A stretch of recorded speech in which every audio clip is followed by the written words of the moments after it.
intellectual property with the patent and the copyright. We so right that we could be white, labeled, franchise. Hell, baby, we're brand new to this side of love, that free love. That you're not my property, I don't own you type. Cause I'm honored to know you, to be in your presence is a gift. Because you don't owe me anything, and I don't owe you either. But I thank you for your time. I really want you to be my person. I am a lover, come and discover. Foxes and wolves and birds and nests. When we in our zone, yeah, we both can rest. Gon' rest. Joy and pain, sunshine and rain. Joy and pain, sunshine. And since it's gon' rain, we gon' be alright. She'll enjoy the way I grew in pain. I wanna laugh regardless, it's a game. Let's play, let's stay, let's get high. All up in the stuff like we started in the sky's eye. Light signs, love lines, written by the hands of God at one time. One time, two times.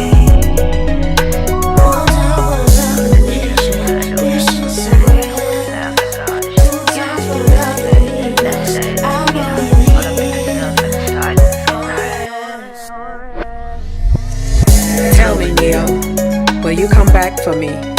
Or let me sleep in a bed of lies because you're too afraid to face your fears with us? There's no need to fight each other. Too many secret agents sent out to destroy us. We're not each other's enemy. All right. We are back. I am Serica, and this is the Bottom Up Podcast. Listen, y'all know this is where we talk all things Black history, Black culture, Black excellence. You know the good stuff. Tonight we have a special guest. It is District 4 Broward County Commissioner LAMAR Fisher. We're going to get into some real good conversation. So y'all stick around, grab your popcorn, a little wine if that's what you want. Or we about to get it together, okay? And as y'all know, before we get started, I always like to give you something to think about. I'll see y'all in a minute. Step, roll the clip. Hey, you, hold. Running for your life. Stand still and know that I am God, like my mother and my father. I am you. Hey, you. Hear me above the noise. Deeper than the wounds of trauma, hear me. You are healed and healing on your knees. Assume no position higher than these. Bent in servitude, you have a higher calling. Good mornings I lived on after dying a million times and still rising. Maya Angelou, poetic justice. In the slums of Pompano, exit 36 between Atlantic and Martin, having a dream, death walking the streets I live on. I dream on. The boulevard of no return, watch the Lazarus effect. You possess the ability to speak things into existence. Poet, heavy, double scoops, extra sauce, dread, lock, change, brighter, days, 1.5 billion. You stand on the opportunity of a lifetime, and I know you see it, but you're scared, and I understand. But don't listen to the doubt, listen to me. You are already there. Just open your eye and see things are as you say they are. Poet.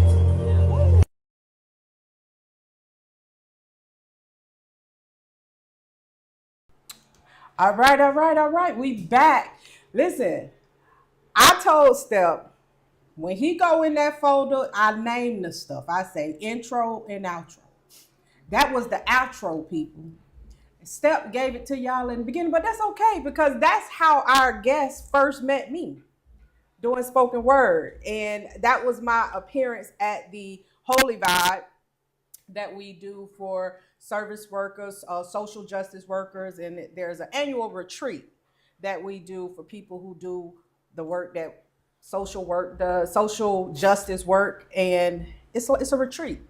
So I was blessed to be a poet, a spoken word, and there's a choir. They have a whole choir set up. Nice. And I was the spoken word artist. So, you know, I had an opportunity to write a poem, and that poem I actually wrote while living on 7th Avenue back in 2022, 2023. You know, 7th Avenue is right behind Broward County Health Department right there. So the area is, you know, the area, and it's not It's not the funnest area, but I found some inspiration while I was there and wrote that poem, and I'm very proud of it. So, yeah. Excellent. Yeah. Broward County Commissioner LAMAR Fisher. Oh, how far we have come.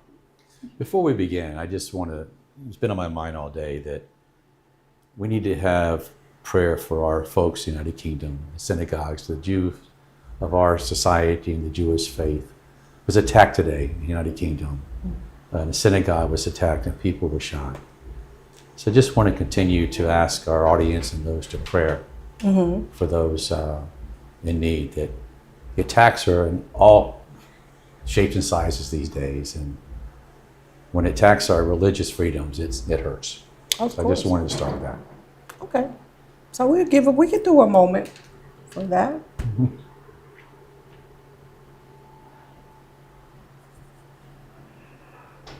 All right. So you are just the one telling me about this today. Like, you're giving me the news about that. I hardly ever watch the news. Like, it's depressing at times. It is. So I don't watch the news. But this is my first time hearing about that. So while I'm sitting here talking to you, I'm going to do some research and come back around. But, political, religious violence has been on an uptick here in the past couple years, and a lot of it stems from rhetoric from leaders and politicians, and there's a lot of responsibility that comes with those positions, and I don't know if everybody understands them. Now, when I first met you, you were the mayor of Pompano Beach. Yes. Okay, and we weren't always on the same side of the discussion. Absolutely. And what I have appreciated about your style of leadership is you were always open to have a conversation. And I think we've gotten away from that a lot here in community and how government interacts with the community. I want to know, where are you right now? Because I don't want to take too much time talking about the stuff that's not important right now for us. And that's, where are we right now in Pompano and Broward County? I'm hyper-focused, hyper-local on what's going on in Broward County. You're still a Pompano Beach resident? Of course. You're still a Pompano Fourth Beach generation. resident? Okay, fourth generation. Fisher family peer. Yes. I remember your father. Yes. Mr. Benny Fisher. Yes. Very nice guy. I've had many conversations with him. Thank you. Very, very smart. He was a lover of literature, poetry. So that was our connection there, why we would talk. Talk to me about your relationship to the city of Pompano and your families. Tell us about that. Serica, I'm so blessed to have my roots so deep here in Pompano Beach in Broward County. My great-grandfather signed the Articles of Incorporation for the city in 1908. My great-uncle actually served as a Broward County Commissioner, and then my grandfather, Lewis Fisher, served as the mayor of Pompano Beach in 1943. Okay. So again, fourth generation, and background in that days were farming. That's what my family did, was farm. And but my love and roots go deep here. So to be mayor 100 years later at the city, from my great grandfather signed the Articles of Incorporation to being mayor in 2008 was really a great honor. Okay. So yeah, well, I mean, I think that laid that path out for you, for him to do that. That kind of was tracked that way. So do you think never would have thought of that in high school or in college, yeah. but it ended up being that way. Yeah. It was God's path. Yeah. Okay. And your son serves in the community too. He does now. Yes. Paul is on the ECRA. He's the current chairman of the ECRA Advisory Board. He sits on the Economic Development Council because he is the chair of the ECRA, and then he also serves on the Planning and Zoning Board. Yeah, which actually I started years ago on. Yeah. As with Whitney Rawls, who's the chair of the Northwest. Correct. He also sits on the Economic Development. Correct. Okay. And Paul also sits on the Planning and Zoning Correct. Board. Okay. So your family's very involved in the community, and it's because you're rooted in this community. So Yes. I understand that. Okay. Now I want to get into right now a video that came out. I tell everybody last time I talked about this video when these videos came out. I was at Blanche Ely homecoming. We had the tailgate, the homecoming. So I was over there just doing what black folks do, just having a real good time, just enjoying the food, the festivities, and had no idea what was going on social media. And there were some videos that came out, so I want to get into that video. There is a video that says pheasant, and I want you to get ready to cue that video, because in this video it's going to talk about your role as perspective to what the commissioner has said. And there is a lot of things that were said, not just about you, about your family. So I want to get into those conversations. So it's two. One should say assailant, the other one should say pheasant. Or do they both say pheasant? Pull the one. One got CRA project vendor selection. Vendors, one say what? CRA project vendor selections. No, not that one, the other one. There we go. All right, Step. Roll the clip. Now, did I mention that I love a good puzzle? Well, to continue the story, Kim's ex-husband, also named Hiddo, runs development venture businesses in Curacao and Panama. Her current husband connected to the Florida Attorney General's office. And her business partner, Chris Brown, well, he isn't just a consultant. He's well tied to developers with his own power plays and a very firm grasp on development plans here in Pompano. Their circle of friends, they're not left out. County Commissioner Lamar Fisher owns land flagged as future parking opportunity near McNabb Park. His son, Paul Fisher, sits on our Planning and Zoning Board and the East Sierra Advisory Board, while his wife, Molly Fisher, is our social media consultant. And Tom DeGiorgio, chair of our Economic Development Council, has served as consultant to the CRA while also owning property nearby. I should mention he's also a board member of Shipwreck Park. Anyway, this isn't coincidence. This is a small circle of insiders all sitting on both sides of the table, writing the rules and cashing the checks. It does actually get a bit more convoluted, believe it or not.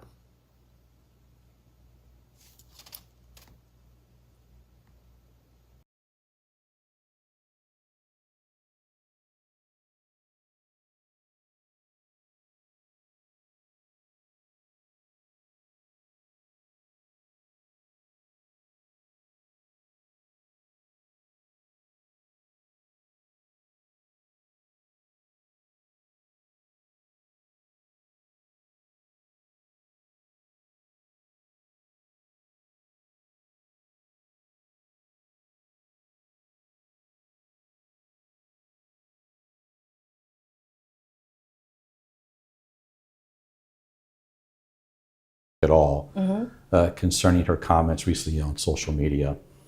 And I've been thinking about that and how to handle it. So I'm glad I'm able to talk at least some factual information to the public Say about no what sound. she said. You got it? Okay. Did you get me now? Yeah, I got it. Okay. Okay, we can go.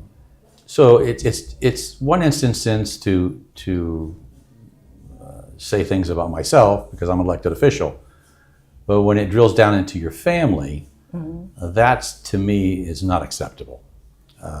And to say things that absolutely are not true on social media, unfortunately, people listen to this and people react to it. And I'm sure you've probably seen some of the reactions to when it comes to some folks that said something about putting bullets in people's heads, etc. That, to me, is unacceptable. And now you're talking about my family. My family didn't sign up for this. I signed up for it. But to make threats like that, and going back to what happened today, Sarah, in the United Kingdom, what happened to Mr. Kirk a couple of weeks ago, you're seeing more and more violence that people can speak, and all of a sudden people react to violence. And so it fears me when things are said about my son and my daughter-in-law. And it has to stop. This has to stop because you don't know what people are going to do. It's evidence every day now how the political rhetoric and the political threats are happening. I remember Vice Mayor Fournier talking one time when social media was mentioned with her name, and she said for the diocese and said, "Hey, I'm in fear of my children. I'm in fear of my life." I'm paraphrasing, but that's the same thing now. I have my son and I don't have two brand new twin boys. And to have them now worry every day or look over their shoulder every day, what's going to happen is totally unacceptable. I don't care if you're elected official or not. It's just not humane. It's not what I would ever do. I never have done anything to Commissioner Isaac. I've always treated her with most respect. At all events, I want to make sure I say, hello to her and if there's anything she needs. So personal attacks to me are just unwarranted and unfactual. And we talk about properties and things. People don't understand too, Serica. My business, my profession, I'm third generation of a company, Fisher Auction Company. We specialize in real estate brokerage, in real estate investment, and real estate auctions. And the properties that I originally purchased in 2012 for my personal offices in a parking lot to house my parking because the building had no more parking to it. And then subsequently began to purchase properties around my business with partners, not myself, with debt service. People say, I made all this money, you have to have debt service involved. To do an assemblage to ultimately do a development. And the CRA came to me and my partners, said, hey, we'd like to buy a portion of those properties for future development for the CRA. I didn't want to sell them. My partners wanted to sell them, and so I had to go along with it. My intention was never to sell them. So the process went through. The CRA did their own appraisals. My private side didn't even do an appraisal. We said, okay, we agree with your appraisals. Could I have sold them for more? Absolutely, Serica. But the CR needed those properties, and so the partners were willing to go ahead and sell them at the time. I currently still own a couple of more in that area. But again, that's my business, and that all was purchased even prior to deals with ETOC and so forth and so on. Even have ethics rulings in advance when I went to sell properties, etc. So all that is documented and factual, but I just didn't buy the properties to sell the CRA by any means. I bought them to ultimately develop them and to make a project for my family. Well, okay, so for one, I want to make sure I understand. You do own property in Pompano. You've owned property for quite some time in Pompano, okay? And you're in Pompano. You live in Pompano. You're a resident of Pompano.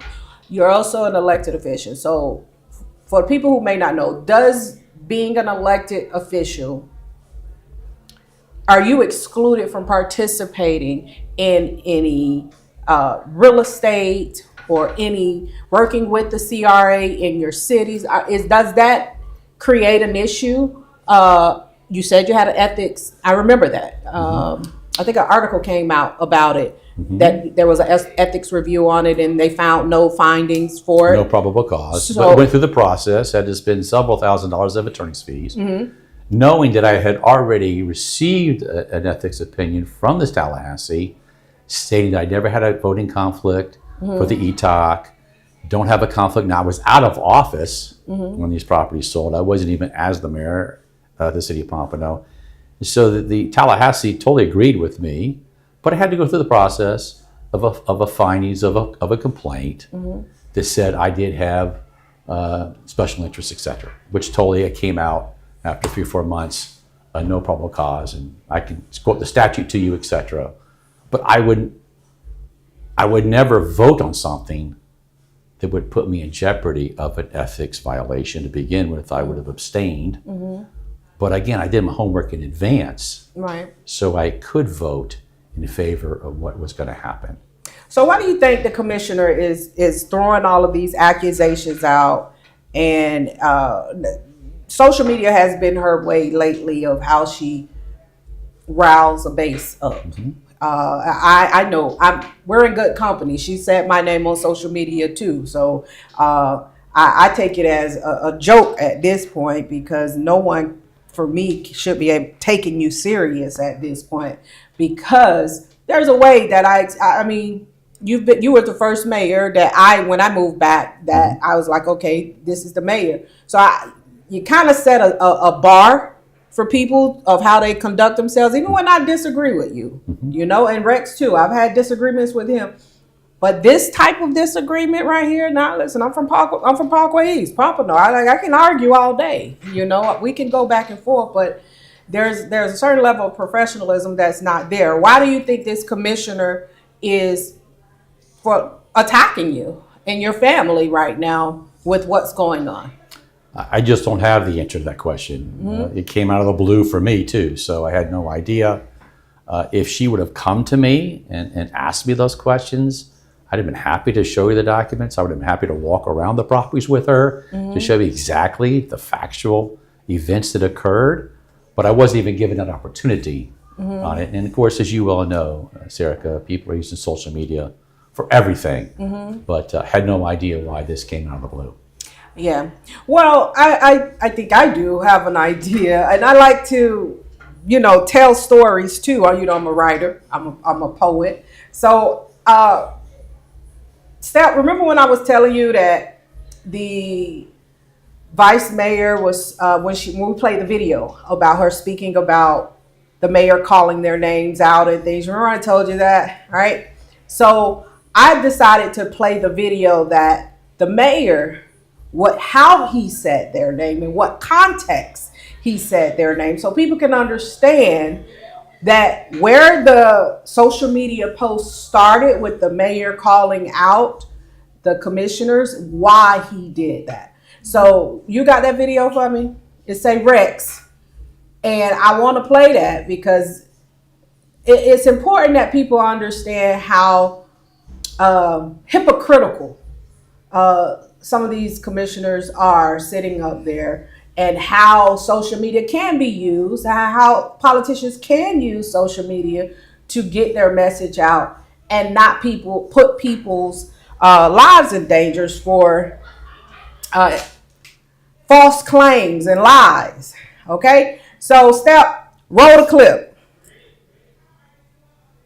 Watch this video. I've got some important concerns about the financial situation in the city of Pompano Beach that I think you, the public, need to know about.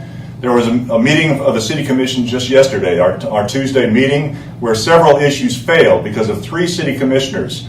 District 1 City Commissioner Audrey Fessick, District 3 City Commissioner Allison Fournier, and District 4 City Commissioner Beverly Perkins. These items failed because these commissioners voted no on vital, important items having to do with the finances of the city of Pompano Beach. One of the items was a $75,000 grant from the state of Florida, a grant to Broward Sheriff's Office to pay for additional law enforcement deputies on our streets. All we had to do was accept the grant, and this grant in the past has led to millions of dollars in forfeitures, which has led and used to pay for our school resource officers. So by accepting the grant, all we do is help our community. Because of the actions of these 3 commissioners, District 1, Audrey Fessick, District 3, Allison Fournier, and District 4, Beverly Perkins, that grant was rejected. Another item that failed at our commission meeting was the union contract with our general employees. Those are the folks that are out working every single day to keep this city running. They cut the grass, they work in the building department, they make this city run. They ratified their union contract. They figured it was a done deal. They would have it finalized by Christmas time. Now, because of the actions of these 3 city commissioners, District 1, Audrey Fessick, District 3, Allison Fournier, and District 4, Beverly Perkins, this union contract has been delayed. We've got a special meeting has been called by me for Monday to deal with that issue again, and hopefully we can get it passed. These financial shenanigans have got to stop. We've got a city to run here. Now granted, if people have policy differences, that's fine. That's what the city commission is supposed to deal with. But some of the things that we dealt with this past city commission meeting that failed because of these three city commissioners, they've got serious financial consequences for the residents and taxpayers of this city. Another one was a rate pass-through from Broward County. Broward County handles all of our wastewater. We have to pass this rate increase on to the ratepayers, and that's all of us in the city of Pompano Beach. These three city commissioners, District 1, Audrey Fessick, District 3, Allison Fournier, District 4, Beverly Perkins, they voted no for the rate increase. Consequently, that puts our bond rating, the entire bond rating for the city of Pompano Beach, in jeopardy. It can result in millions of dollars in additional charges to you, the taxpayers. I pay taxes here too. I voted in favor of these things, but these three city commissioners, District 1, Audrey Fessick, District 3, Allison Fournier, and District 4, Beverly Perkins, they have put this city in financial jeopardy. They are not doing the fiduciary responsibility to you, the taxpayers and residents of this city. I encourage you to reach out to those three city commissioners, District 1, Audrey Fessick, District 3, Allison Fournier, and District 4, Beverly Perkins. Demand that they do their job and represent you. Thank you very much. All right. So I was sitting here, I caught myself trying to count how many times they said it, but I couldn't catch it. He said their names multiple times.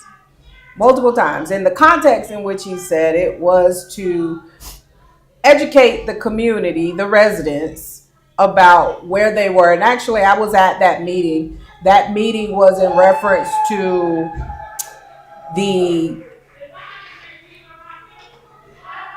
union members. Their contract was up and they were negotiating. So they were supposed to get ready to pass it so it can get ready to move forward.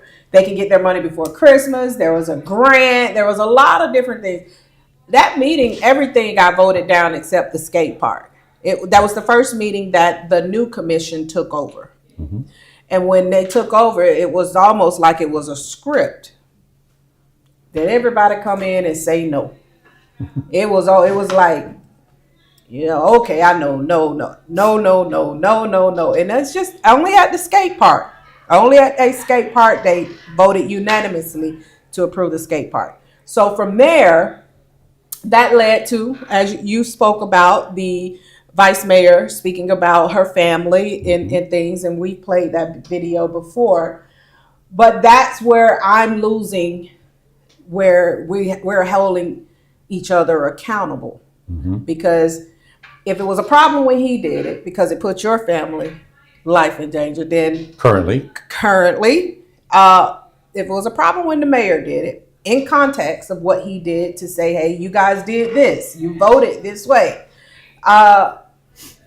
Now, the way the District 1 Commissioner Fezzik, is using social media, there's a lot of innuendos, insinuation, a lot of allegations, a lot of things that could jeopardize people's livelihoods and lives. Now, in my opinion, I think that happened because the budget passed. You were, I'm sure you're aware that we were in the midst of having the city shut down.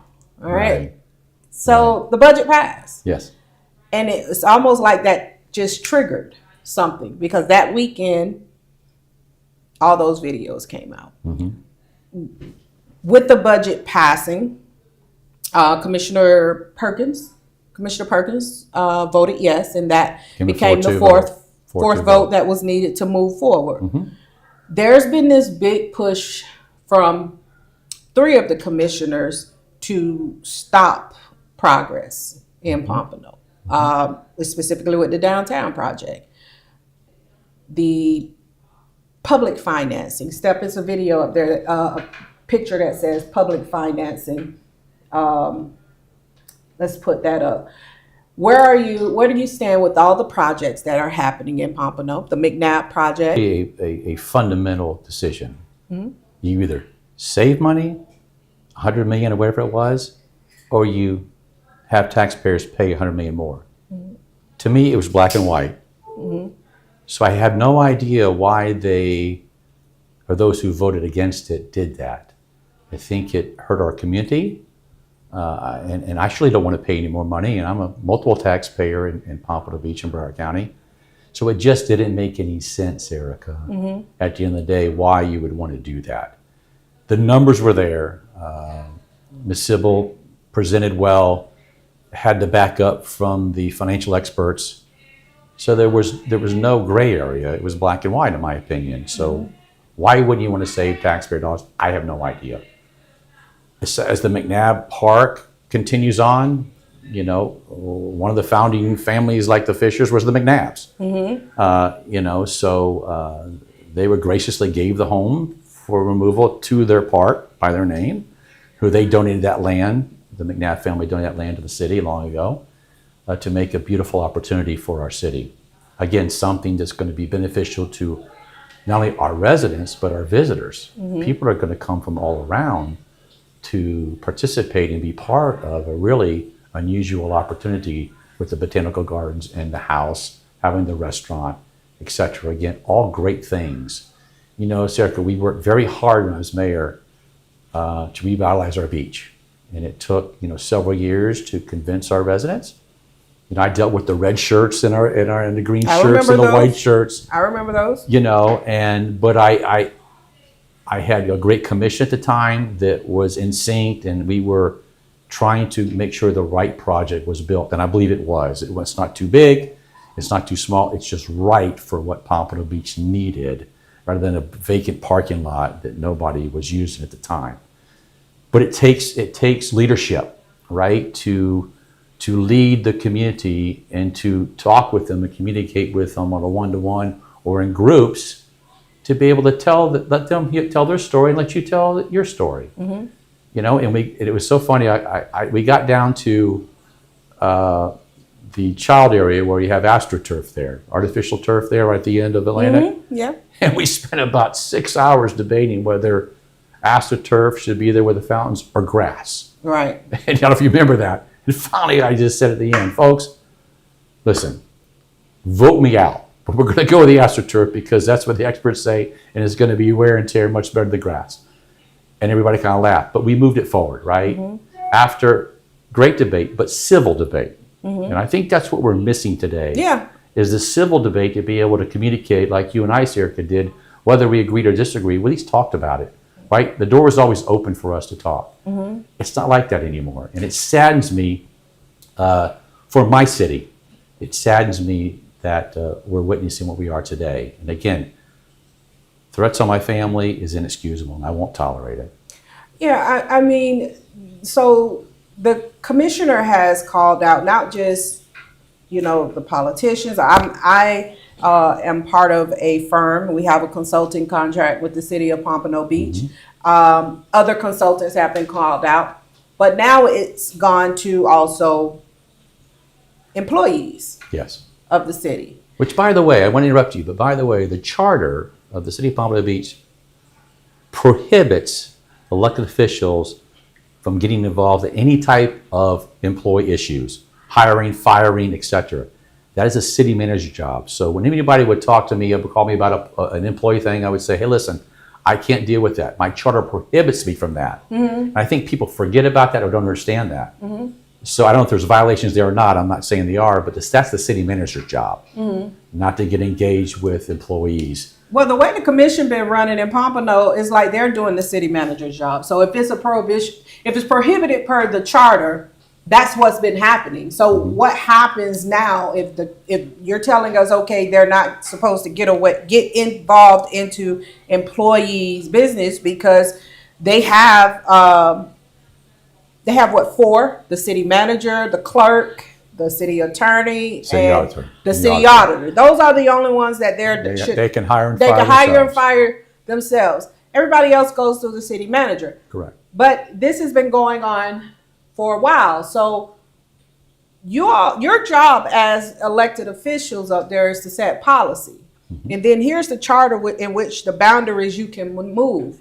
But they've already gone around through and up those that charter. So where do we look at the charter now as residents and say, hey, okay, maybe we need to start making some changes and ask for some better policy on how even our elected officials conduct themselves on social media, because I don't have any recourse of what I can do. She's an elected official. That's right.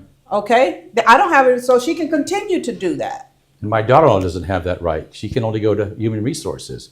She can't go to the commission. And so then Human Resources, from what I understand, Human Resources, they can't protect them. Correct. So they are caught in this void that they don't know what to do. And it becomes very hurtful and intolerable and creates anxiety that should never have happened. And it could be from the assistant city manager, Suzette Sybil, down to my family and whoever's family, etc.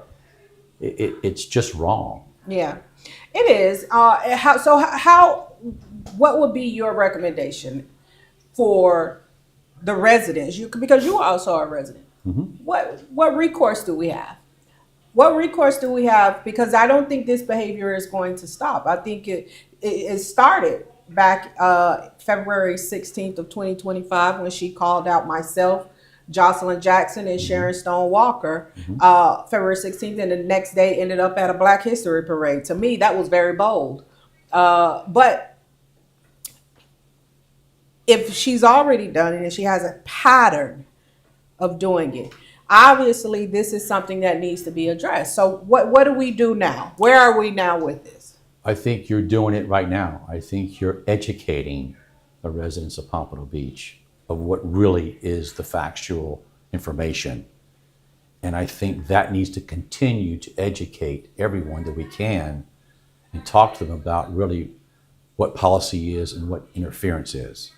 And the city manager does nothing more than his staff is to implement what the commission dictates. Whether you like it or not, whether you're on the one side or the other side of the voting, whatever it is, he or she is to move that forward. So I think we need to continue to really educate, Sarah, and whatever you can do with your community and my community too, I'll do the same thing, to let people know what's happening. And my understanding, I don't know for sure, but I understand that the city attorney already provided information to the commission of such that we're talking about. But we need more pressure to let them understand that maybe they're not doing the right thing. Yeah, well, they're definitely not. I'm looking for more leadership that I don't see. And what bothers me the most about our commission now is there's 5 women, 1 man. That bothers me more than anything. And you know, there's this stigma that goes around with women in leadership that we're too emotional, that we can't be leaders. And when stuff like this happens, it's almost like, yep, that's why, right there. Because look at you guys, you're always fighting, you can't get along, you know, and it's childish most of the time sitting there. I've been in 7 and 8 hour meetings, and I remember one of the meetings I sat in, they had literally like 15 minutes of conversation about what time to meet to carry the budget up. Like that makes no sense to me, you know. So I'm not pleased. I'm not impressed by the leadership right now, but I do want to move on to something. Well, talk about leadership, because I think it's important. And I don't care what role you're playing, whether you are a father or a mother or an elected official or a CEO of a company. Leaders don't tear down folks. Yeah. They lift them up, and they don't look in the rearview mirror only to learn from things, but more importantly, to lead in the future. And I think that's what people need to understand. That's what leaders are really about. You don't just keep tearing people down and think that's the right thing to do. It's not, as a leader. Well, insecure people tear people down. There's a lot of insecurity happening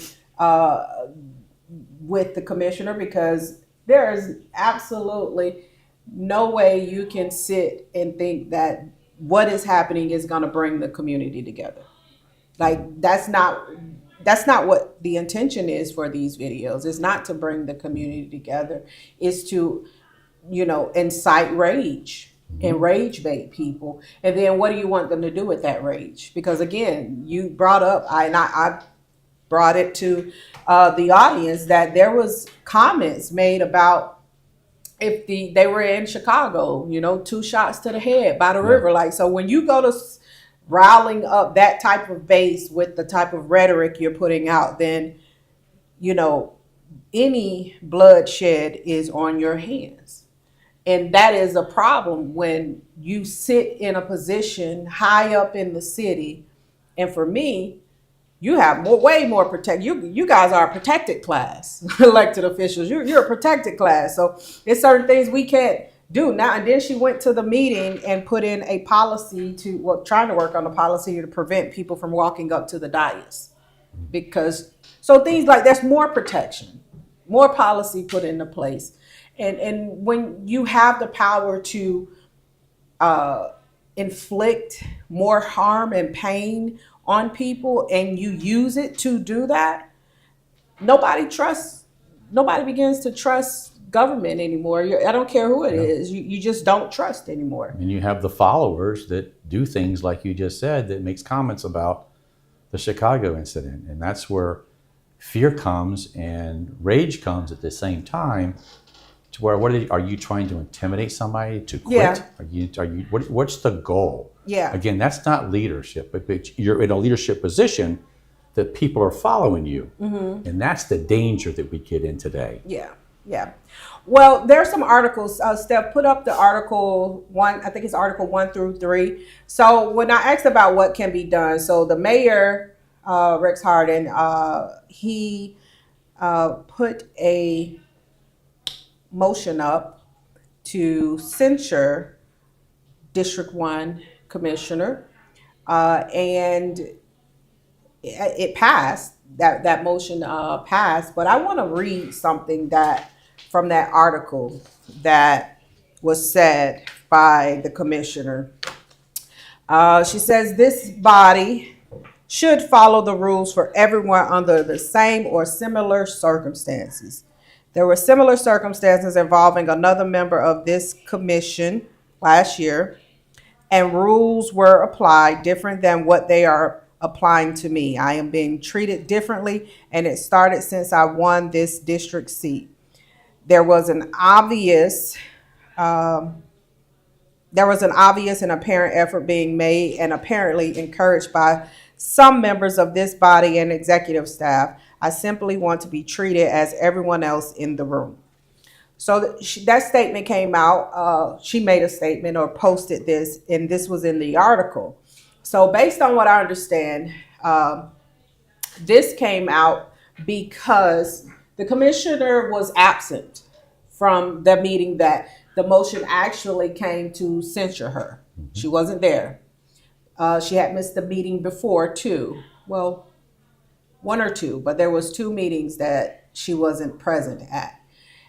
And she's saying that the way to get him, for her to be in the meeting, she could be in the meeting, I think the bylaws or whatever say that if there's extenuating or extraordinary circumstances where they can engage through telephone or Zoom. She wasn't given that because, again, it went for a vote and it didn't go through because she wasn't there to vote on her behalf. So here we are now with the censure coming back on the 14th. I think that's when we go back. And it's going to be a 3-3 because she does get to vote for herself. Where does this put Pompano future? And what does that do with this censure? Where do you stand? Is it something we should do, or is it too far? Because I've heard the First Amendment being violated because of this. Where are you with it? The First Amendment protects a lot of freedom of speech, as you all know. And in the last several years, it's been really tested at the end of the day. I can't speak for the censure because that's not my body, which I'm elected to. But understanding Mayor Harden's explanation was this is the only thing that provides a vehicle for that body to be able to do something, to question what has been done and what has been said. So I leave it up to the city commission and look forward to the dialogue. And I will probably be there and maybe speak on at least my behalf and my family's behalf. Well, I think a lot of people need to come and speak up because this represents our city. This goes back to the education component that our concerned citizens, whether they agree or disagree, they need to be there. Yeah. They need to voice their opinion so that the public and the elected officials can hear it. Yeah. So we're split dais right now. So it's 3-3. Well, up to the budget. When it came to the budget, we got the fourth vote to move the budget. And I commend Commissioner Perkins for that. Listen, I said that, me and Commissioner Perkins have not been on good terms here lately, but that was a much needed leadership step for her, and I give her all the praise and accolades for that, because to me, you saved the city from going into a shutdown that would not have been good for anyone, and especially our community. So, I'm with you on that. That fourth vote helped us. I think that's where I'm saying it gave us a path forward. Okay, because it's all we need is one, and then now how do we get the others to follow? I'm not thinking the others gonna follow at all. That's not where I'm at with this. But I do want to touch on the fact that this censure, to me, is needed. There needs to be a message sent that families are off limit. That if you have a problem with the staff, take it to the city manager and let him do his job. I hear the commission complain so much about how much he's getting paid. Well, y'all keep trying to do his job, so let him work for the money you're paying him for, right? And again, it puts this community in a position where every day I'm out somewhere, and I live in District 5. Just recently moved to District 5. And you don't know who know you. Me, because of what you post on social media or what someone is thinking on social media and how they're going to engage with me when they see me. This political climate right now, even for political speech, you brought up Mr. Kirk. Okay. People are looking for leadership, and because they're not finding it, they're resulting to violence. They're not finding the right leadership because a lot of it isn't standing up and really calling a thing a thing. Like this is dangerous what the commissioner is doing. And for me, you sit in a mansion with the protection of being a white woman in America with money and an elected official in a city with safeguards and continue to put policies in place to protect you. Like that sends the wrong message. That sends the message that, hey, if you're not with me, you're against me, and I'm gonna come after you. I haven't seen a solid plan of Commissioner Pheasants. I haven't seen any direction from her. And I feel sorry for her constituents because she's missed 4 very important meetings. And she hasn't even been in office a year. So while she's talking about the city needing to apply the rules for similar circumstances, they don't even know the circumstances of your absence. It was just you were absent. Okay, you missed the first CRA meeting, then you missed 2 meetings, and then you just missed the shade tree meeting for negotiations with the fire department. So your constituents didn't have representation. District 1, because let's explain what the shade tree. So shade tree is just... So a shade meeting is when you're in negotiations for a particular item, in this instance, for the union contract for the fire. So the only folks that could be in this meeting, it's recorded, but you're negotiating and you're trying to make decisions for everybody involved. Once those issues are resolved, that record becomes public. But up until then, it stays private because you're dealing with specific monies and negotiations. That's what a shade meeting means. Okay. But ultimately, it comes out to where you can hear what happened. So they did that actually back. They did one of those back when they did the special meeting to see what was going on with the collective bargaining agreement for them. So that was what that is. Correct. But every district had representation in the room from Correct. your commissioner, Correct. the mayor, right? Yes. Except District 1. My understanding, she missed that meeting. Correct. Except District 1. So District 1 deserves representation in every meeting, on every item, on every agenda, on every budget, on everything. That's what they voted for. They voted for someone. To do. They have a responsibility to be in these places to represent these constituents and speak on their behalf. You took an oath. So you've missed 4 meetings. Steph, I think the mayor said if you miss 4 consecutive, that's the one you can be removed. But even let's go back now, because if you can miss 4 consecutive and you haven't been in office a year, Steph. If I was on a job, let's just say a job. I'm on a job. I haven't been there a year. Okay, and I'm required to be in these meetings because you guess what? I'm the representation for that department or that area, and I done missed 4 meetings. 4. 12. Just you ain't been in office a year. I ain't been there a year. I haven't been there a year. So District 1 constituents have meetings where their voice wasn't heard through their elected official. Like, y'all need to be really talking in District 1 about what type of leadership do you want? Do you want leadership that finds it okay to not be present at meetings that they're required to be at? You took an oath, right? You said you would show up. You did. But you're not there. District 1, to me, right now, has to decide what type of leadership they want, because the type of leadership you have don't even show up. And this is the district, if I'm not mistaken, this is the district that where they paid the most into our city. They're probably one of the richest district. They're out there on the beach, where all the Waldorf Astorias, Steph. You know, every time I hear a Waldorf Astoria, I go to thinking about Coming to America. You know, That's a good movie.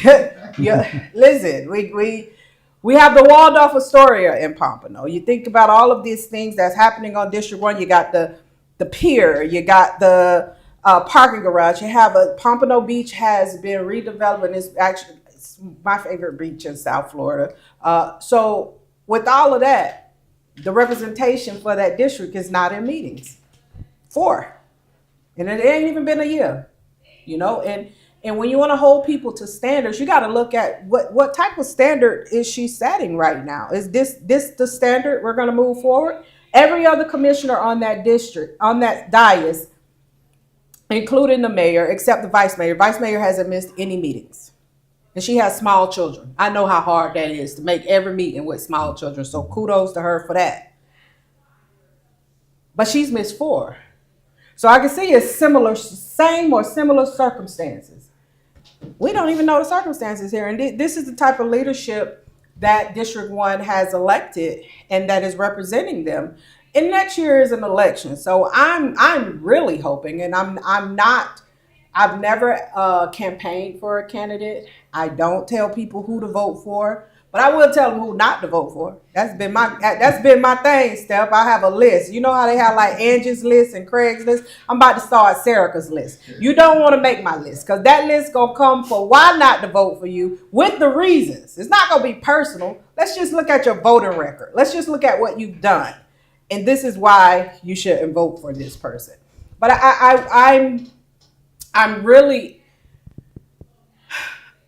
I'm in a place now, Commissioner. My mom was born and raised in Pompano. Okay, I was raised in Pompano. I wasn't born in Pompano.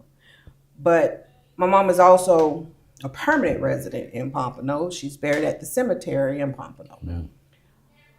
I have a lot of love for this city, even in the things I don't like about it, even in the history that has divided us, that continues to divide us. But people who use, especially the Black community, people who use the division and the pain and the hurt of the Black community to further their political agendas, that is a pet peeve of mine. I want to talk about District 4. I want to talk about the lawsuit from the CRA, the $10 million that is now, how much are we with now? How much is in that 10 million? Well, approximately 9 million. $1 million has already been spent, and approximately 9 million has been committed to multiple homes and multiple programs now that will finish up those dollars. So where these programs are already implemented? They are, yes. So the county commission and the awarded contracts to 3 entities: minority builders, land developers, and Habitat for Humanity. So minority builders, land developers, and Habitat for Humanity. the land development consortium. Yes, I'm not sure. And when they Yeah. came to the commission at the county level, obviously I was back negotiating that deal when I was mayor, Serica. And it was interesting because being on the different side, I was on the city side negotiating with the county and attempting to, actually we ended up about $20 million. Almost 10 million was in cash, and rather 10 million was designated for the slum and blight areas, mostly focused on residential homes. And Commissioner Bogan fought hard for that at the time. And he'll tell you this day, him and I were like this, because he was on the county side, I was on the city side. And we butt heads like no tomorrow, because I was fighting for my city and he was fighting for the county. And we knew that the lawsuit was not going to be successful on either end. Whoever lost was going to appeal, and it ultimately was not going to be beneficial to the residents of Pompano Beach. So ultimately, this settlement came, and now that about the $9 million has come to those 3 entities, and the entities came to the county level, and I actually was able to get the county commission to give 60% to land developers, and 20% work to the Habitat, and 20% to work for a minority, because land developers came to my commission level and said, "Hey, we're local. We want to do this." Came with several pastors, came with several community leaders. And so I said, okay, then at least we're going to give you 60% of the work. And that's what we did. So right now there's 82 homes that have been completed. There's 73 that are under construction. And there's 127 referrals that are in the pipeline to be completed. But there's 2 tranches. There's a $50,000 tranche, which is basically for roofs, windows, doors, and ACs. And then there's $10,000 tranches for painting, fencing, sidewalks, and driveways.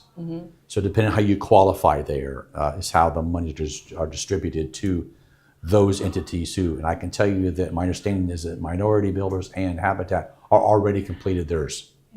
So they're already done. Land developers are struggling, and we're giving them all the benefit we can, but there's going to be a common time and place soon, Serica, that if they're not going to be able to produce the work and to get these homes on time, then we're going to have to pull those dollars away. Which was most disturbing that I found out too, because my whole emphasis was that of this $10 million or this $9 million left, that you are to hire local Pompano Beach companies. And I get a little bit frustrated with this because that has been the commission's at the county level's focus. And talking a while ago to land developers, when I asked them that, they were dealing with developers out of Miami. Yeah, I was about to get to that. That doesn't set well with me, okay? I was about to get to you about that. I told them, I said, that's not where these monies were designed to go, is to help our Pompano residents and our contractors. So to my understanding, I don't know where they're at today, but speaking to our staff, Mr. Ralph Stone, if they don't get their act very soon, we're going to pull those and go to minorities and go to Habitat where the success has been there and they've used local. Well, that $10 million, I can remember when that fight was going on. I had just came back from school and all types of going around the world. And by the way, Commissioner Bogue and I are now the best of friends. Hey, listen, On the commission level. He's a dear friend. I get it. I get it. We're going to be on different sides. However, I remember coming back to Pompano from school, and I remember, that was the big thing. That was what was going on. Hey, we don't want this, and we want this, or whatever. The lawsuit step. There are some lawsuit images. Let's put those. And when she goes there, remember that what the whole lawsuit was the Northwest CRA was expiring after 30 years. And the city wanted to extend that, which would made the county provide TIF funding, the hospital districts, the children, whatever. And that was the whole fight. And the county says, no, we're not going to extend nor have to.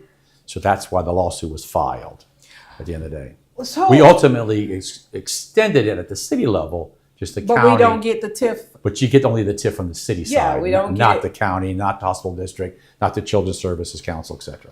So we did that okay. So that means the county then is supposed to, from what I understand, the county then is now supposed to make sure whatever that $10 million they administer that. The city has nothing to do with that. But I was thinking about, although they do work with the housing department. I just lost my thought on Miriam, the OHUI. They do work with Miriam on companies because she has a list of companies in Pompano. They try to coordinate that together to make sure that the money stays here. So when I got involved with the city, came back and started finding out what was going on. If we would have, let's just hypothetically live in the best world possible. If we would have, because the community was against extending the CRA. I can remember that. I remember the meeting pushing, hey, we don't want this. Knew nothing about it, and we say we just want to stop it. We don't want to extend it. At that time, you were fighting on the city behalf to extend it. Do you think we made the right decision we took this settlement, $10 million, and what we could, and another $10 million for the rehabilitation residential, to clean up residential slum and blight, and then the $13 million to slated projects for the CRA. So $23 million.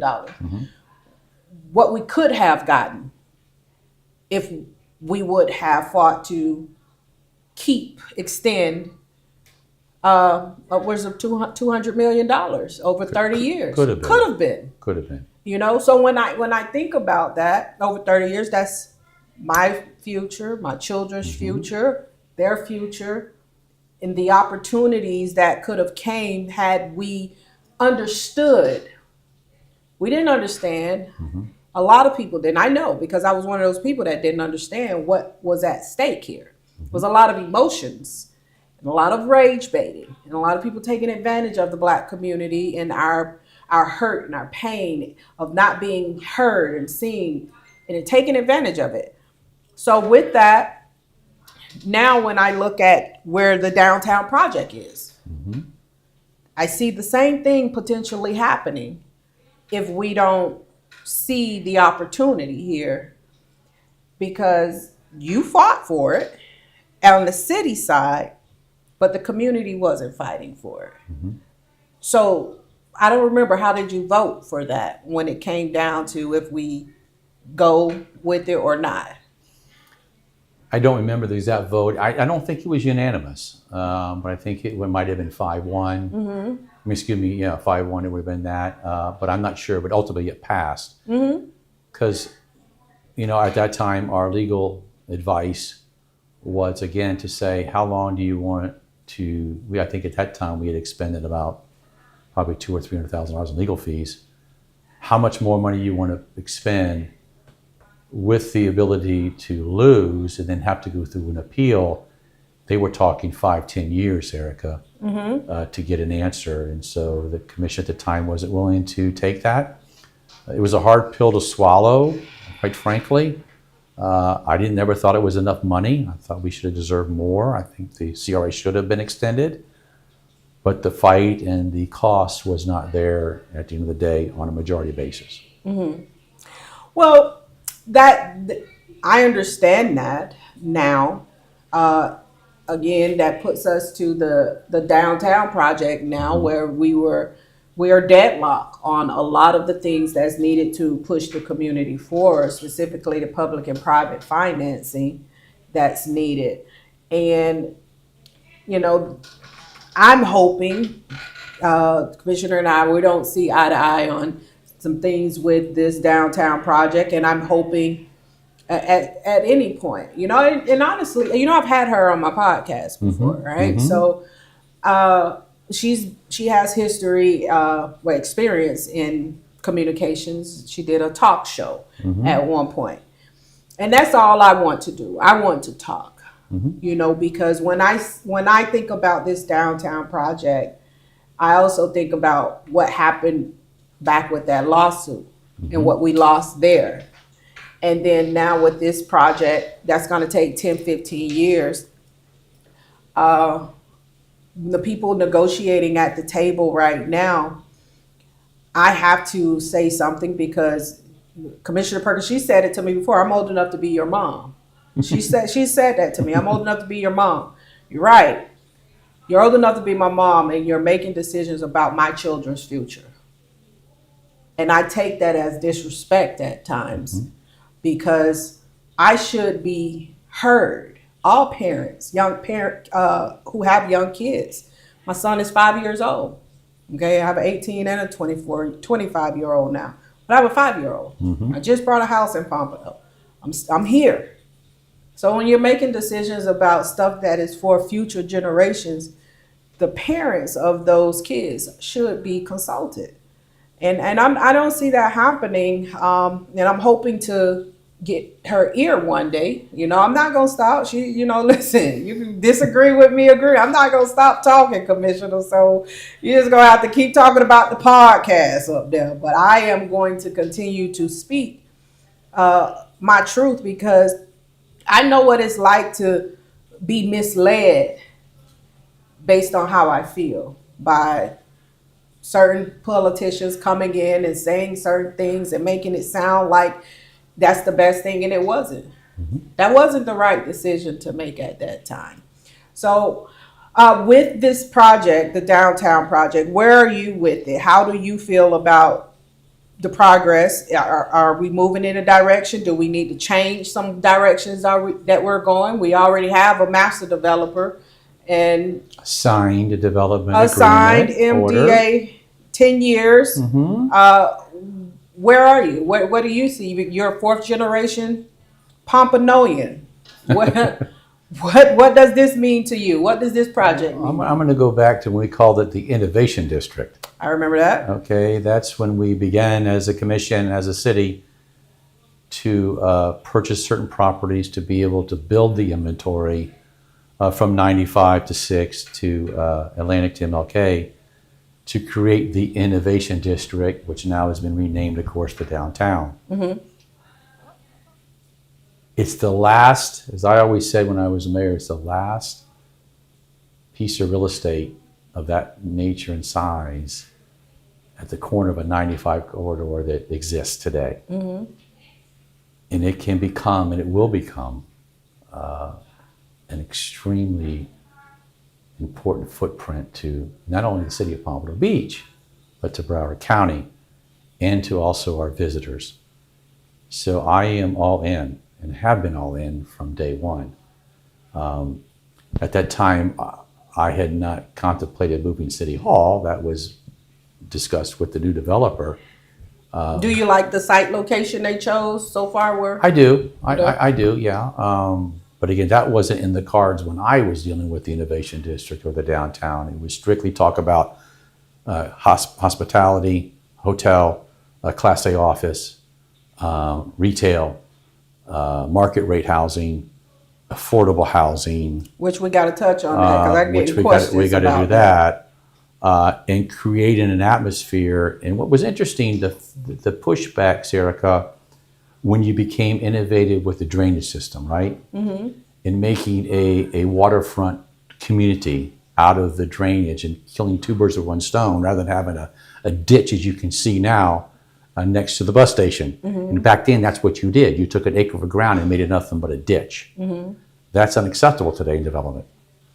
So you're becoming creative. You're becoming making a project that is going to be $1 billion plus, to develop it.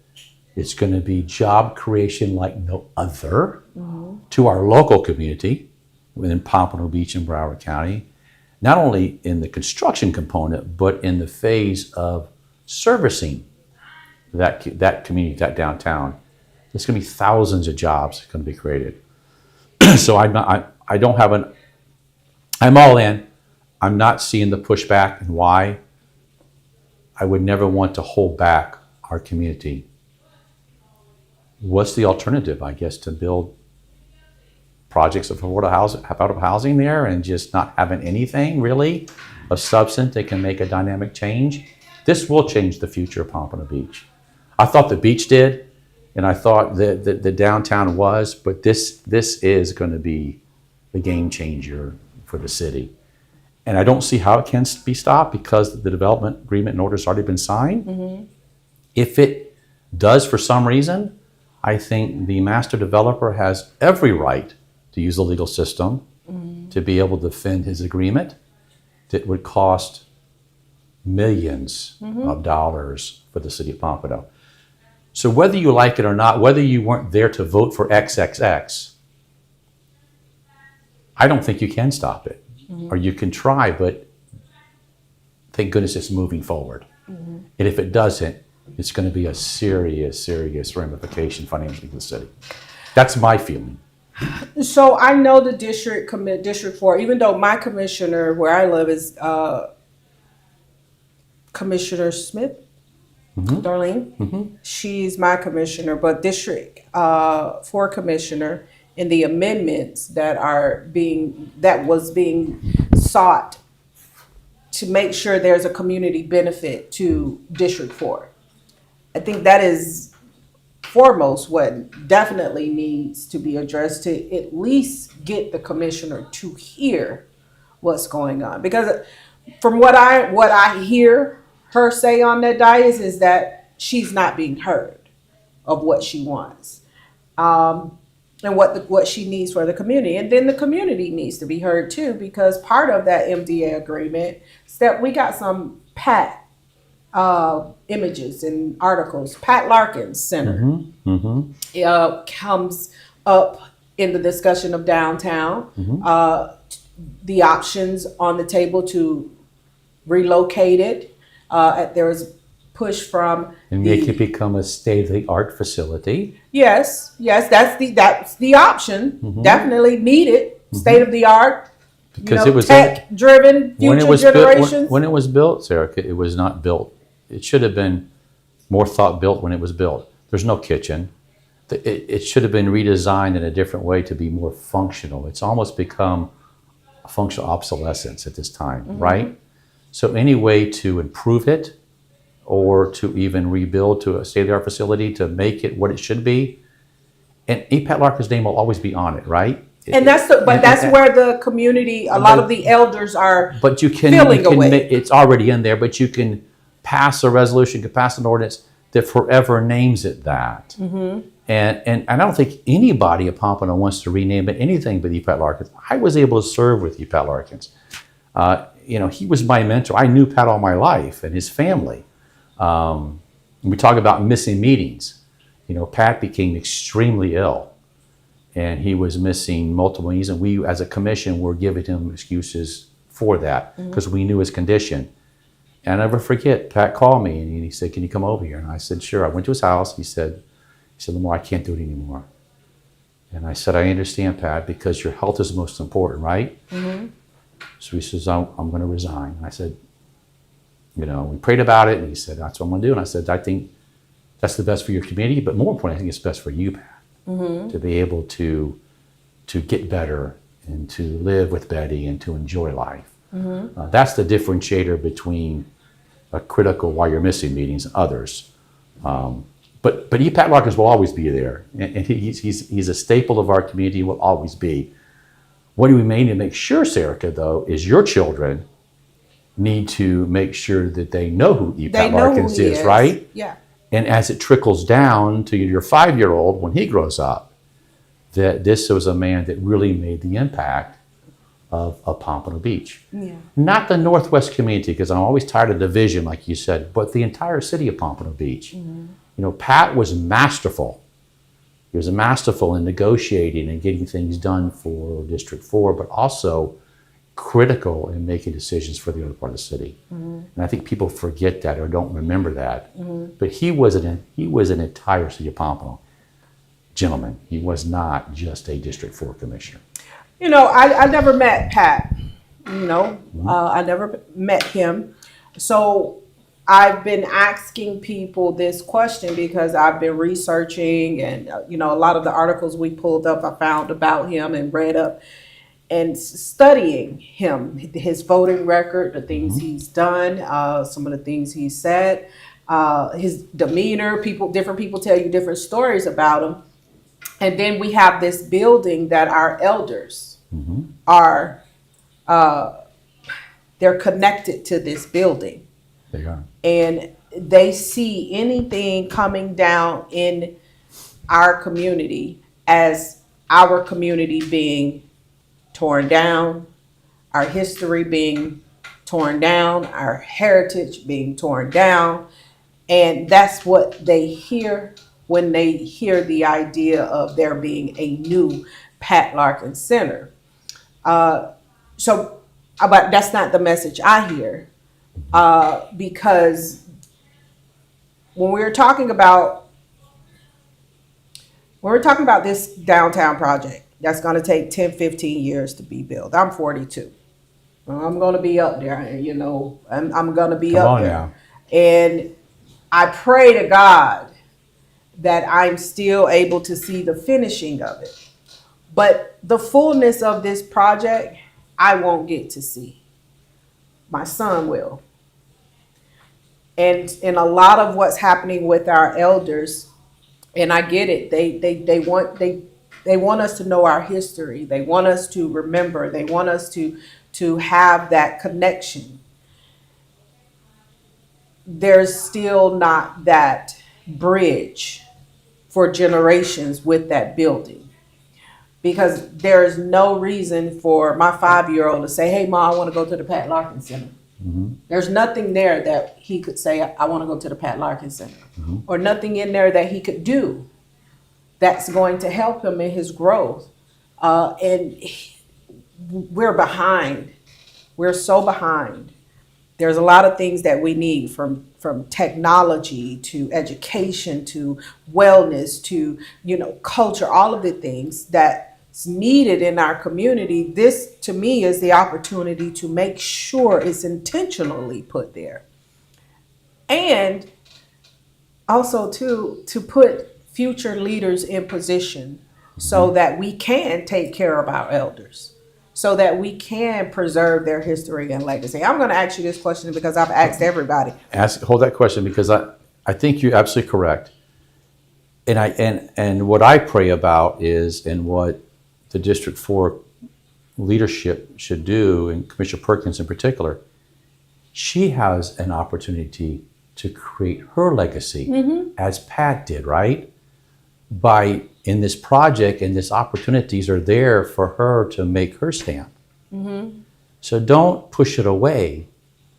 Get in there and make your mark and make your legacy, so 50 years from now, they can say, Commissioner Perkins, she did that for us. She fought hard and got that education center, whatever it may be that's heavy on her heart.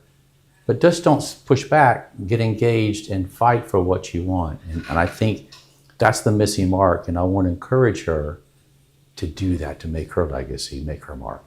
I do. I do too. I'm hoping she listens. I know people send her the podcast, so whoever's sending her the clips of the podcast, Commissioner Perkins, please hear me, hear my cry.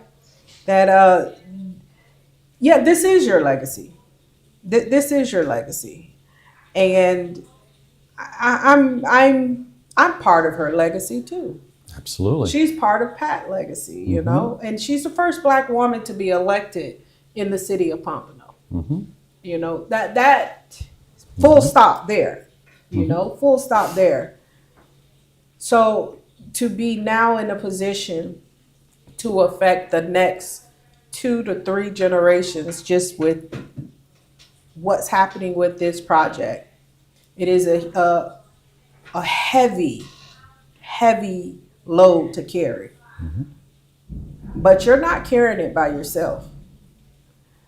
I know the battle the commissioner is up against with the elders of whether to keep it in the Larkins family, Mrs. Larkins. It is still your responsibility to make sure the future generations are prepared with everything they need to succeed.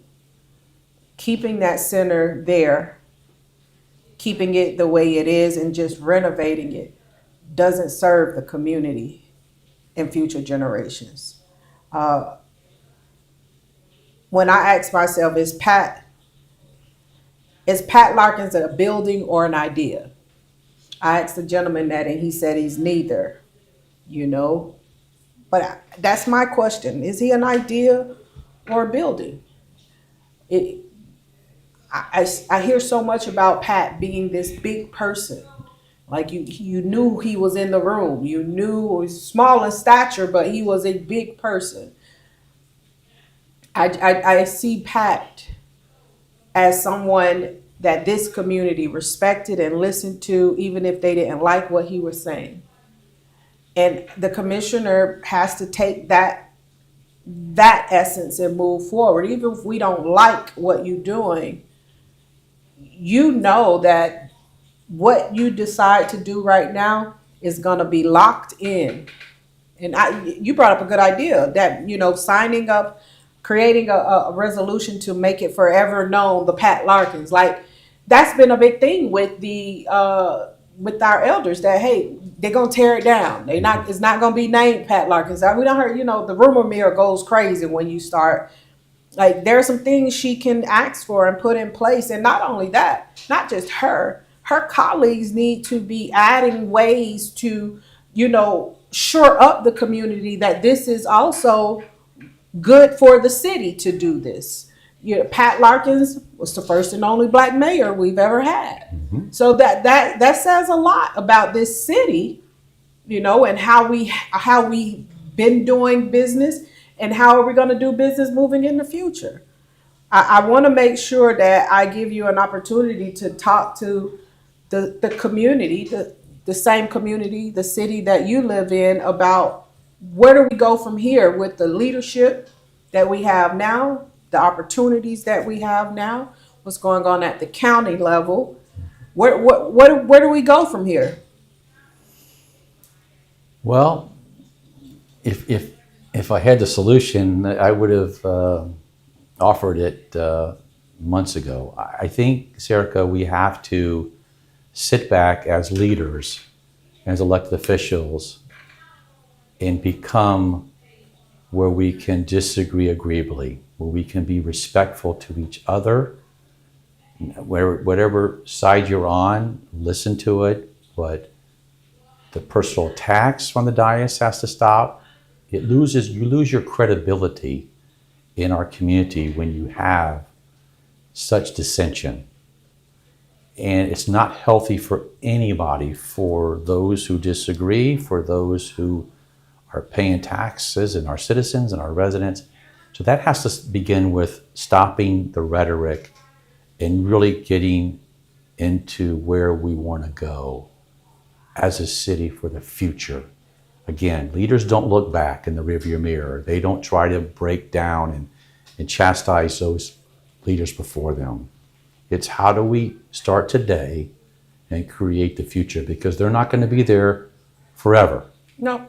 And they're not going to, so do what you can now to celebrate your victories and not dwell on your adversaries and what you couldn't do. The motions, thank God, are in place. It's just let's work together as a team. My philosophy has been since I was like in 2002 is the word team. Together, everyone achieves more. The mayor can't do it himself. A commissioner can't do it himself. I can't do it himself. I'm one of 9. It takes the team to move things forward. You state your case in a polite and professional manner. And if you're not on the winning side, you move on to the next deal. But for God's sakes, respect each other. I'm with you on that. I do want to touch on this because a couple people mentioned about affordable housing. Mm-hmm. That is a big question Mm-hmm. in the city, and I'm pretty sure in the county. Mm-hmm. Pompano, Pompano is has the second most affordable Housing affordability. Housing I'm gonna affordability. flip you. I'm gonna flip you.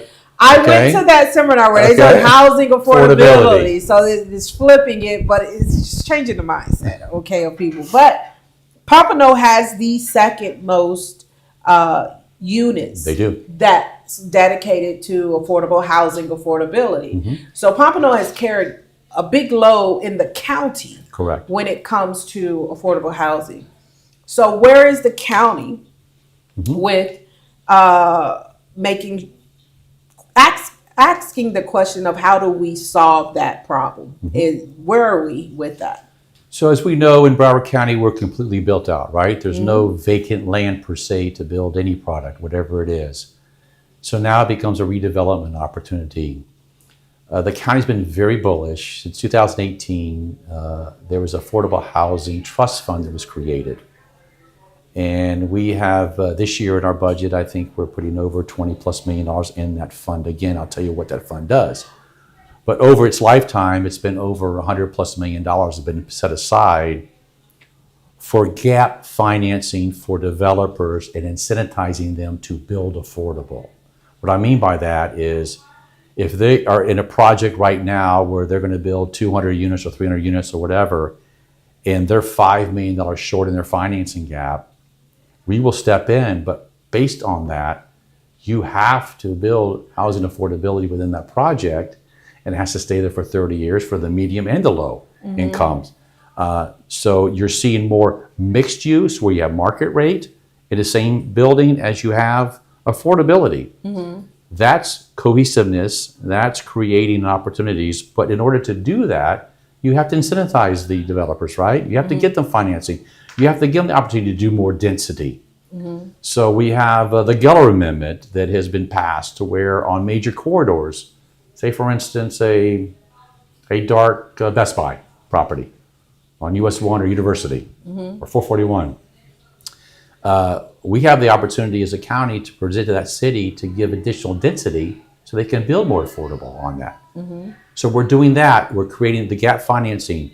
To the date, we've built almost 5,000 units based on our trust fund monies available. A lot of that have been seniors. We have in Pembroke Pines and we have in Pompano.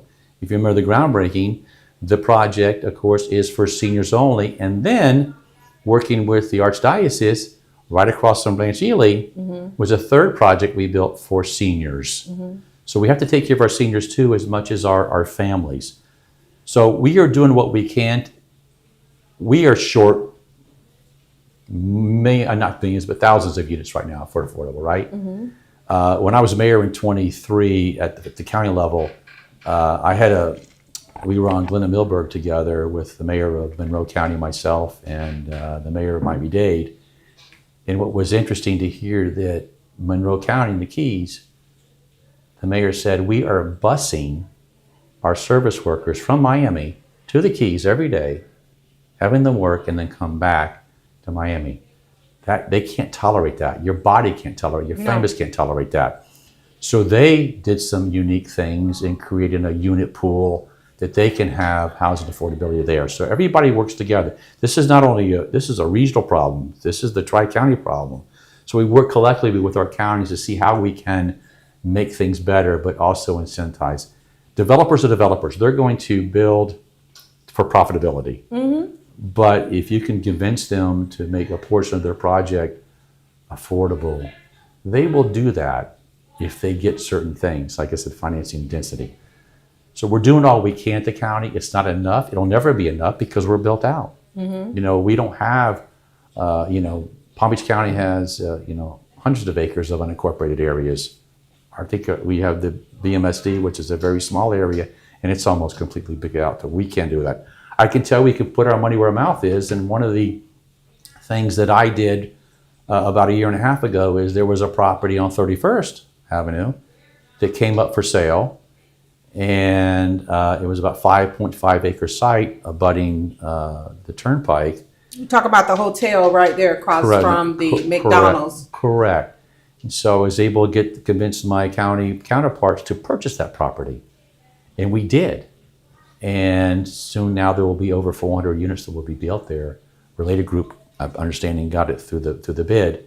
We're building that along with some retail component. And my understanding too that the housing authority is going to have space in there as well. So again, you collectively collaborate together to build something that is really needed in our community. And that 31st Avenue is very thirsty for what that project is going to be. So we always put our money where our mouth is and actually bought real estate to do what we say we need to do. So I was proud of that. I was proud of that move. I got beat up because they said, well, we paid too much for it.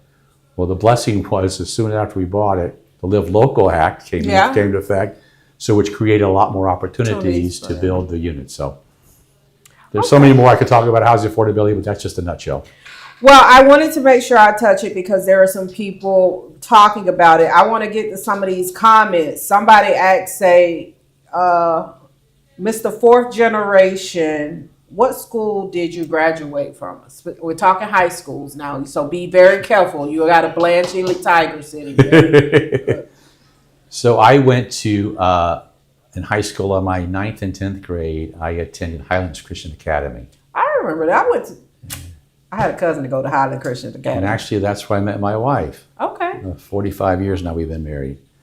And then I was playing basketball, and there was a private school called Palm Cove Beach School, which was just north of 14th Street Causeway on 818. It doesn't exist anymore. And they recruited me to play basketball. So my last 2 years, I played basketball and graduated from Palm Cove Beach High School. Okay. All right. So not a Blanche Ely Tiger. Not a tiger. Okay. Not even a tornado. I wasn't even a tornado. But I can tell you my family were bean pickers. Okay. Okay. My grandparents and my parents were bean pickers before they turned My into grandparents tornadoes. were too. That's right. Were too. So I want to get the alerts up before we go. And then I know we have been here entirely too long. Commissioner is going to be getting out of here. I know, right? We're going to get these alerts up. But Commissioner, I want to thank you for coming in and speaking with us. We're going to get some information out to the community. People have sent me some stuff to let y'all know. Stacey Boynton, a Black woman in Pompano who is an architect, has been doing design sessions of what a possible EPAT Larkin Center could look like. She's doing this completely on her own. This will be her second one that she's doing. I want to make sure you got, last time she had food there, like chicken, collard greens. It was good food there. Then we got the Pompano Pathway Program, where the city has partnered with Career Source Broward. If you're interested in some paid internships for some high demand occupations, check this out. What else we got, Step? The Small Business Development Series, The Wheel of Economic Opportunity. Y'all know that's Lotus Mindset. Here are the sessions that are coming up. Y'all make sure you sign up. We almost full, but we are going to live stream it on our Facebook page. We are eliminating all roadblocks. Listen, if you don't get to class, and then y'all know we're in a U.S. government shutdown. I just want to let y'all know, if you didn't know, the federal government is shut down. For how long, we don't know. Pompano not shut. Pompano zone didn't shut down, but it's affecting us. It is going to affect us. It will eventually affect grants, etc. Yeah. So what else? That's it, Step. Don't take that down. Take that down. I'm sorry. It was in there. It was in there. All right. So listen, I want to thank you for joining Thank you, me. Serica, for the opportunity. And we had this on the schedule for a while. So, and then look, you come and you got all this stuff to talk about because someone called your name out. But I want to thank you for joining me. Come back. You're welcome to come back. I look forward to that. You're welcome to come back. And as we do every time, we make sure to send y'all out with a little. This actually was supposed to be the intro, people, but it's going to be the outro. Come on, Step. Get it right. And then, hold on, Step.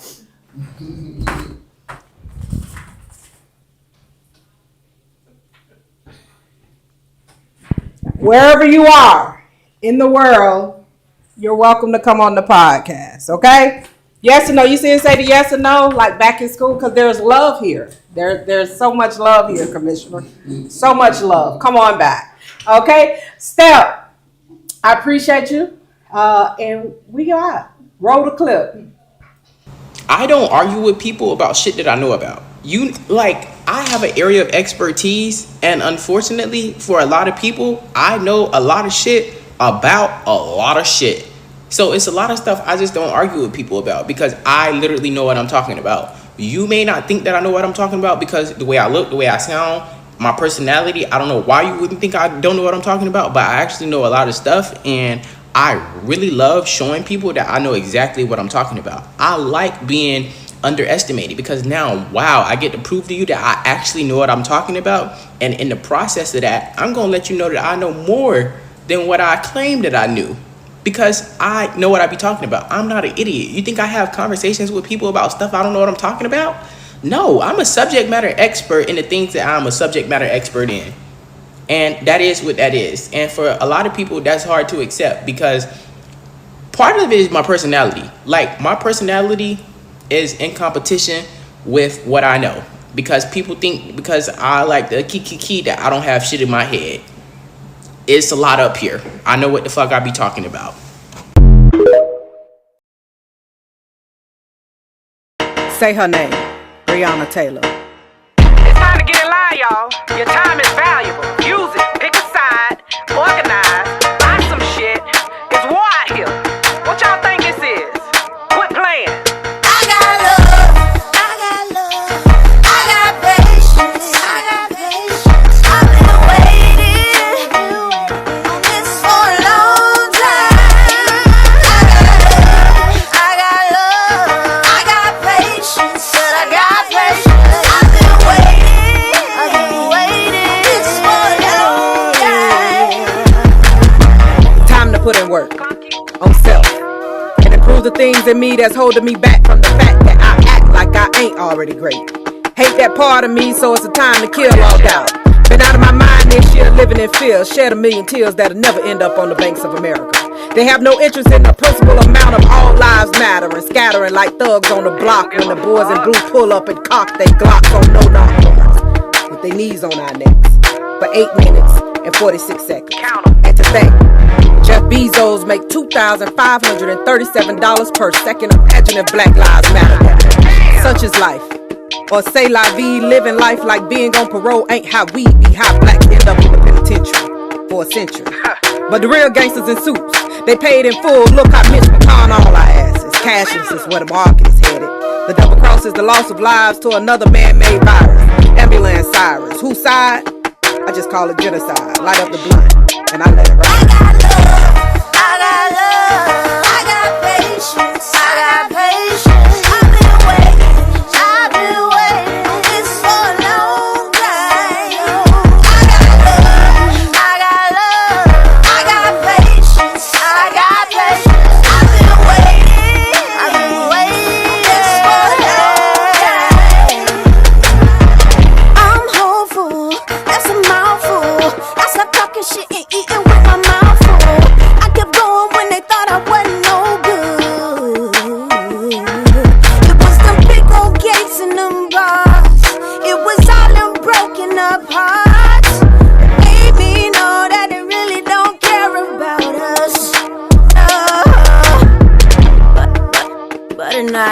razor blades.